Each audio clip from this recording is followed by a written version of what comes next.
Hi friends, Ramayanam ఎంతో గొప్ప ఇతిహాసం. ఇందులో శ్రీరాముని జీవితం గురించి ఎంతో వివరంగా చెప్పబడింది.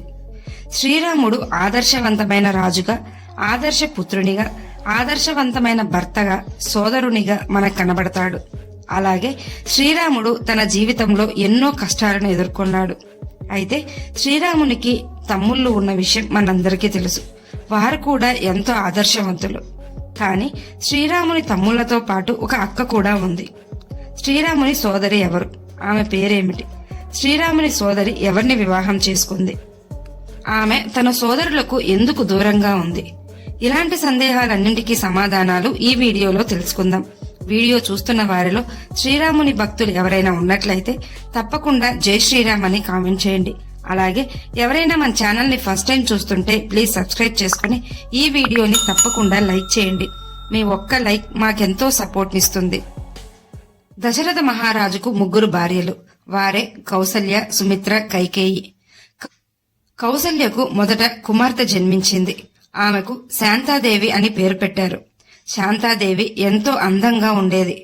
ఒకసారి కౌసల్య చెల్లెలైన వర్షిని తన భర్త రోమపాదతో కలిసి అయోధ్యకు వచ్చింది. రోమపాదుడు అంగరాజ్యానికి రాజు.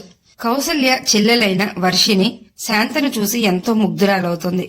రోమపాద దంపతులకు శాంత ఎంతగానో నచ్చుతుంది. వారికి కూడా శాంత లాంటి కూతురే కావాలని అనుకుంటారు. అయితే చాలా కాలం వరకు రోమపాద వర్షిణులకు సంతానం కలగలేదు. దాంతో దశరథుడు కౌసల్య వారి బాధను చూడలేక శాంతను ఆ దంపతులకు పెంచుకోమని ఇస్తారు. రోమపాద దంపతులు ఎంతో సంతోషించి శాంతను వారితో తీసుకెళ్లి ఎంతో ప్రేమగా పెంచుతుంటారు. ఆ తర్వాత శాంత అంగరాజ్యానికి యువరాణి అయ్యింది. ఒకసారి రోమపాద తన కూతురైన శాంతతో ఏదో మాట్లాడుకుంటూ కాలక్షేపం చేస్తుంటాడు. ఆ సమయంలో ఒక బ్రాహ్మణుడు వచ్చి భిక్ష అడుగుతాడు. కాని రోమపాదుడు కూతురి మాటల్లో నిమగ్నమై చుట్టూ ఏం జరుగుతుందో పట్టించుకునే స్థితిలో ఉండడు.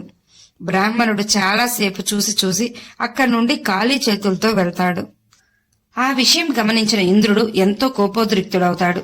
దాంతో ఇంద్రుడు చాలా కాలం అంగరాజ్యంలో వర్షాలు పడనివ్వలేదు. ప్రజలు ఎంతో ఇబ్బందులు పడసాగారు. కరువు ఏర్పడింది. వెంటనే రోమపాదుడు రిషిశృంగ వద్దకు వెళ్లి పరిష్కారం చూపమని కోరతాడు. దాంతో రిషిశృంగ యజ్ఞయాగాదులు చేసి మళ్లీ ఆ రాజ్యంలో వర్షం పడేలా చేస్తాడు. అంగరాజ్యం మళ్లీ పచ్చగా, ప్రజలు సంతోషంగా జీవించసాగారు. రోమపాదరాజు ఎంతో సంతోషించి ఋషిశృంగకు తన కుమార్తె అయిన శాంతను ఇచ్చి వివాహం జరిపిస్తాడు. ఆ తర్వాత శాంత ఋషిశృంగతో పాటు ఆశ్రమానికి వెళ్లిపోతుంది. శ్రీరాముని కంటే ముందే జన్మించిన శాంత శ్రీరాముడు జన్మించక ముందే రోమపాదుని వద్దకు వెళ్లిపోతుంది. అందుకే శ్రీరాముని అక్క అయిన శాంతాదేవి తన సోదరులతో అయోధ్యలో లేకుండా దూరంగా అంగరాజ్యానికి రాజైన రోమపాదుని వద్ద పెరిగింది. అయితే శ్రీరాముని అక్క అయిన శాంతాదేవి గురించి ఇంకొక కథ కూడా ఉంది. దశరథ మహారాజుకు శాంత జన్మించగానే అయోధ్యలో అతి భయంకరమైన కరువు ఏర్పడింది. అయోధ్యలో ప్రజలు ఇబ్బందులు పడుతుంటారు. దాంతో దశరథుడు ఒక మహర్షి వద్దకు వెళ్లి పరిష్కారం కోరతాడు. అప్పుడు ఆ మహర్షి, నీ కుమార్తె శాంత జాతకం అనుకూలంగా లేదు, అందుకే నీ రాజ్యంలో కరువు ఏర్పడింది అని చెప్తాడు. రాజ్యం కోసం, అలాగే ప్రజలు సంతోషంగా జీవించడం కోసం తన కుమార్తెను అంగరాజ్యానికి రాజైన రోమపాదునికి దత్తతగా ఇచ్చేస్తాడు. ఈ విధంగా శాంత అయోధ్యకు దూరమయ్యింది. శ్రీరాముని సోదరైనటువంటి శాంత ఆమె సోదరులకు దూరంగా జీవించింది. ఈనాటికి కర్ణాటకలోని శృంగేరిలో శృంగి ఋషి మరియు శ్రీరాముని సోదరైన శాంతాదేవి ఆలయాలు ఉన్నాయి. ఈ వీడియో మీకు నచ్చినట్లయితే లైక్ చేయండి, షేర్ చేయండి, అలాగే సబ్స్క్రైబ్ చేసుకుని పక్కనే ఉన్న బెల్ ఐకాన్ ని ఆన్ లో ఉంచుకోండి. Thanks for watching.